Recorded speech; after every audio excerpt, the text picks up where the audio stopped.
একটি বৃষ্টির রাতে একটি পুরাতন হসপিটালের ভয়ঙ্কর গল্প শুরু হয়েছিল।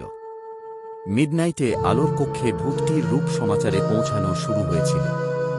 হসপিটালে ব্যবহৃত হচ্ছিল ভূতটির আবহাওয়া একটি ভয়ানক প্রেসারের মধ্যে। এক রাত একটি নতুন ডাক্তার হসপিটালে চাকরি পেলে সে ভূতের ওপর ভূমিকা নিয়েছিল। তার শুরুতে সে ভূতের কাহিনীগুলি মনে নেয়ার উপায়ে কাউকে ভূতের ওপর বিশ্বাস করতে প্রচুর সময় নিয়েছিল না। একদিন রাতের সময় সে একক রুমে থাকতে গিয়ে দেখল যে একটি মৃত রোগীর বিচারে একটি রকম অদ্ভুত ঘটনা ঘটছে। হসপিটালের কর্মীরা সবাই বিশ্বাস করতে চায়নি, তবে এই নতুন ডাক্তার তার চোখে দেখতে পাচ্ছিল ভূতটি একটি অত্যন্ত অজানা সময় মৃত্যুর সাথে কথা বলতে।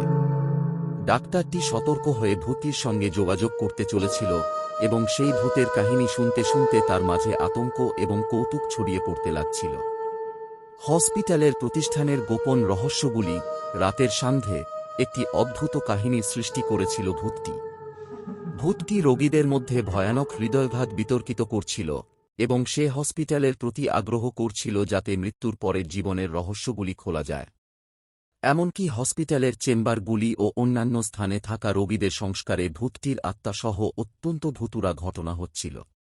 সময়ের সাথে সাথে ডাক্তারটি এই অজানা জগতে প্রবেশ করে এবং তার কাছে একটি অদ্ভুত সত্য প্রকাশ হয়েছিল।